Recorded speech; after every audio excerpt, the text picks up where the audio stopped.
Ahora sí, vamos a tener otra nota con respecto a este mismo tema. Exactamente, con el viceministro de Tributación, Óscar Orué. Viceministro, ¿cómo le va? Qué gusto saludarlo aquí. Violeta González, Marcelo Mongelós, desde Estudios. Buen día. Buen día, Violeta, buen día, Marcelo, y también a toda la teleaudiencia de C9N. Un placer poder saludarlos. El placer es nuestro, viceministro. Y bueno, arrancar con una pregunta que, para poner un poco en contexto, porque mucha de la gente no sabe qué es una sociedad offshore y por qué o qué podría representar eso, hablando, digamos, en un lenguaje mucho más coloquial. Así que le agradecemos el tiempo y empezamos por allí, ¿verdad? Explicarle un poquito a la gente de qué se trata todo esto. Bueno, las cuentas en paraísos fiscales lo que básicamente significa es que hay bancos o entidades financieras que habilitan cuentas de forma muy sencilla, sin muchos requisitos, y normalmente pagan intereses interesantes de tal manera poder tener rentabilidad. Y por otro lado, a nivel mundial, como en la mayoría de los países existe lo que se llama, desde el punto de vista tributario, lo que es la renta global. ¿Qué significa eso? No importa en qué país del mundo vos estés trabajando, pero si vos sos, por ejemplo, en el caso de Argentina, un argentino puede tener una cuenta en otro país, igual va a tributar en Argentina por más que genere ganancia en otro país. Sin embargo, en Paraguay está lo que se llama la renta territorial. Solo se paga impuestos si se gana dinero dentro del territorio paraguayo. Y hay que separar las cosas. Uno es una cuenta offshore, ¿verdad? Que es una cuenta bancaria, y otro es una empresa offshore, ¿verdad? Normalmente este tipo de empresas también son empresas en las cuales no se necesita mucho capital para poder crearse, ¿verdad? Y hay regulaciones mucho más flexibles en esos países.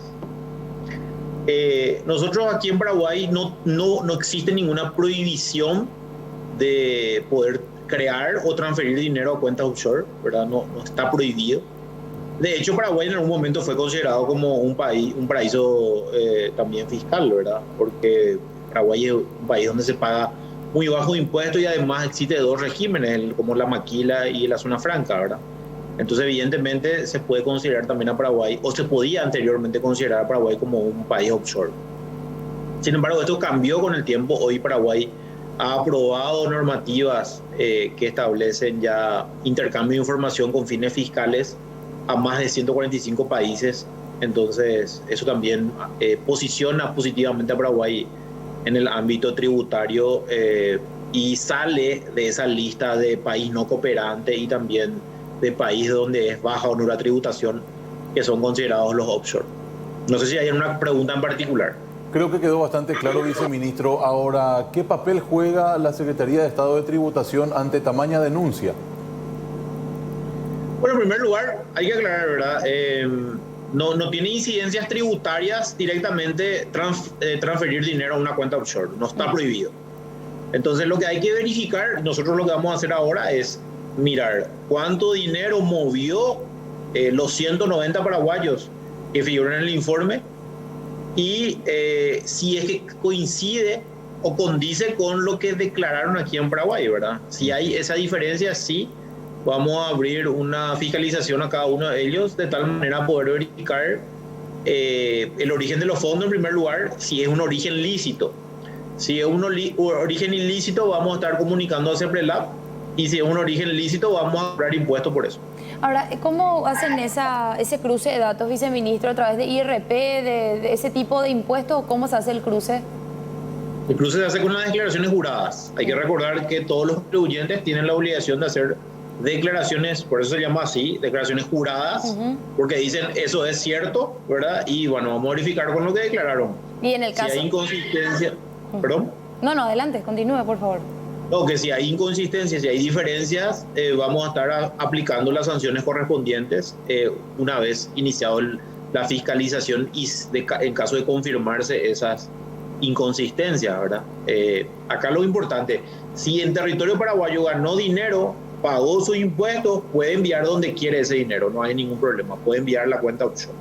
Ahora, estos 190 paraguayos, viceministro, ¿ustedes tienen el listado de manera oficial porque alguien les acercó o tienen conocimiento a través de estas publicaciones periodísticas? Tenemos conocimiento a través de las publicaciones periodísticas. No hay nada oficial hasta el momento. Entiendo, viceministro. Usted hablaba de que se puede actuar cuando hay una inconsistencia. Si X paraguayo movió 1.000 millones de guaraníes afuera y rinde 1.500 millones. O sea, ¿hay un margen de diferencia entre lo que se rinde y lo que se movió para que ustedes actúen o no? ¿O debe ser guaraní o sobre dólar? No, a ver, si aquí en Paraguay una persona ganó 100 millones de dólares, ¿verdad? Ganó dinero aquí en Paraguay y pagó su impuesto, ¿verdad? En Paraguay, la persona puede enviar donde quiere ese dinero, no va a haber ningún problema. Ahora, si es que movió 100 millones de dólares, transfirió 100 millones de dólares, pero aquí en Paraguay declaró que solo ganó 1 millón de dólares, ahí sí hay un problema, ¿verdad? Entonces ahí nosotros vamos a cobrar impuestos por ese dinero que envió. El tema también de los paraísos fiscales es que esos países no remiten información a los países que quieren cobrar los impuestos. Entonces, por más que nosotros les pidamos informe, ellos no nos van a dar. Pero para eso vamos a solicitar a los bancos que hicieron esa transferencia de dinero al extranjero. Entonces ahí vamos a cotejar si es que evidentemente coincide con lo que declararon aquí en Paraguay. Es por eso que estas offshore, tanto cuentas como empresas también, viceministro, se asocian mucho con la evasión. Porque lo que hacen a fin de cuentas estas personas muchas veces, no siempre, obviamente es, no declaran todo aquí en territorio nacional o en su país de origen y envían al extranjero, en donde, como bien menciona usted, no tienen, existe mucho también el secreto de la información de esa persona que crea este tipo de sociedad o de cuenta. Bueno, pero el caso de Paraguay no es tanto así, Violeta. ¿Sabes por qué? Porque Paraguay no tiene lo que se llama la renta global. Paraguay tiene renta territorial. Entonces, en los países que sí tienen cuenta global o renta global, ahí sí es donde hay evasión de impuestos. Paraguay tiene una baja carga tributaria, ¿verdad? Es más, en algunos casos Paraguay también era considerado como un país offshore, ¿verdad? Pero eso cambió con el tiempo. Hoy ya no, nosotros somos un país que ya no está considerado desde ese punto de vista, al contrario. Entonces, tiene mucho sentido no pagar impuestos. Es más, los impuestos aquí en Paraguay son más bajos que en otros países, ¿verdad? Entonces, evidentemente, el fin o el objetivo no es evadir impuestos, es directamente ganar más dinero en esas cuentas, porque las cuentas offshore pagan más de lo que sería tener financieramente aquí ese dinero, ¿verdad? Y también las regulaciones más flexibles que existen en esos países, ¿verdad? O sea, a mi criterio no es tanto evadir impuestos, sino que más bien es tener rentabilidad en esos países. Ahora, viceministro, ¿hay antecedentes ya de cobro de impuestos por parte de la SED ligados a casos similares? No, nosotros no tenemos en este caso diferencias. Seguramente va ahora con esta información que se van a ir publicando, vamos a tener más datos para poder cotejar, ¿verdad? Pero los casos que nosotros hemos descubierto son casos internos, en los cuales hubo, en el caso de la familia González Daer y otros casos, otros políticos también, fueron todos determinados aquí en Paraguay. No hubo movimiento de dinero fuera del país. Ahora, viceministro, en este listado de 190 personas que ustedes ya tuvieron acceso a través de las publicaciones periodísticas, aparte del expresidente, ¿hay, por ejemplo, empresarios? ¿Cuál es el tipo de rubro, si es que manejan ese detalle? No tengo o sea, el equipo aquí de investigación está verificando, ¿verdad? Entiendo que hoy se le publicó a una persona que sí, nosotros ya le habíamos sancionado anteriormente, ¿verdad? Por evasión de impuestos aquí, ¿verdad?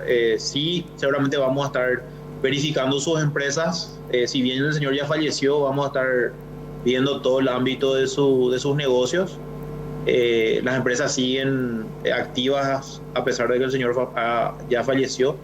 Y vamos a verificar eso porque sí nos llama la atención la cantidad de dinero que, según hay informes de remisión, fuera del país. ¿Podemos conocer el nombre de esa persona, viceministro?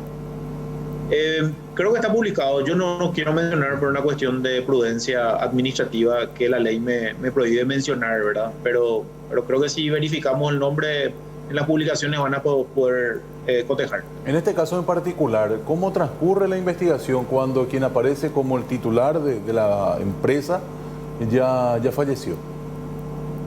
Y por eso las empresas donde él era accionista siguen vigentes, así que vamos a estar verificando a las empresas, porque eso subsiste, independientemente de que uno de los principales accionistas haya fallecido, las empresas siguen vigentes. Ahora, viceministro, técnicamente es imposible de que la SED u otro organismo nacional pueda tener acceso o pueda crear este tipo de datos.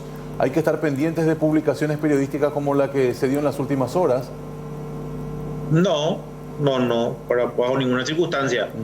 Nosotros tenemos un convenio con CEPRELAB y tenemos un convenio con el Banco Central del Paraguay. En caso de que hay que recordar que las leyes son nuevas aquí en Paraguay.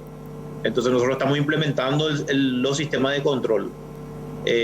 Las publicaciones no son de ahora, son ya de años anteriores, sí, ¿verdad? Así es que no se necesita únicamente publicarse en medios periodísticos para poder conocer.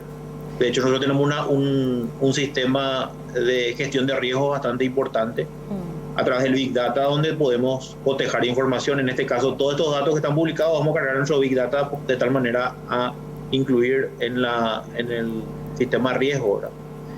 Hay que recordar que esto también tiene que ver, más importante es los controles que hacen los bancos al momento de transferir dinero, ¿verdad? Donde tienen que asegurarse que el origen sea lícito, en primer lugar; en segundo lugar, que hayan cumplido con todas las disposiciones aquí en Paraguay para poder hacer esa transferencia. Normalmente una transferencia de este tipo también tiene que tener un corresponsal en Estados Unidos. Todo el dinero que sale de Paraguay normalmente va a Estados Unidos. Entonces Estados Unidos nunca va a aprobar una transferencia donde el origen es ilícito. Viceministro, nada más que para ir cerrando y por simple curiosidad, ¿hace cuánto más o menos nuestro país todavía era considerado un paraíso fiscal? ¿Cuántos años? Y hace un año. Paraguay, hace un año Paraguay aprobó la ley 6657, que es la ley que aprueba la Convención Multilateral de Intercambio de Información para fines fiscales entre 140 países. Por ejemplo, para Argentina, Paraguay era una offshore. ¿Por qué? Porque Paraguay es considerado como un país de baja, nula tributación y no cooperante.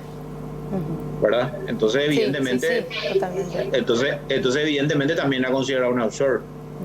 Entonces, Paraguay a partir del 2020 ya sale de la lista de países no cooperantes.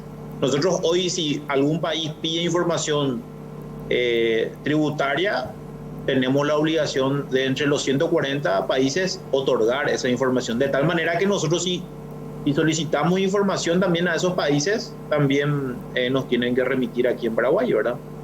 Entonces es importante todos los cambios que estuvimos haciendo y las aprobaciones legales también que se hicieron en el 2020. Evidentemente todo lo que ayuda a la transparencia, más todavía cuando hablamos de grandes sumas de dinero, es muy importante. Viceministro, estamos en contacto permanente. Muchas gracias por su tiempo. Gracias, Marcelo, también gracias, Violeta, y a toda la teleaudiencia. Es un placer poder conversar con ustedes. Muchas gracias. Igual, hasta la próxima.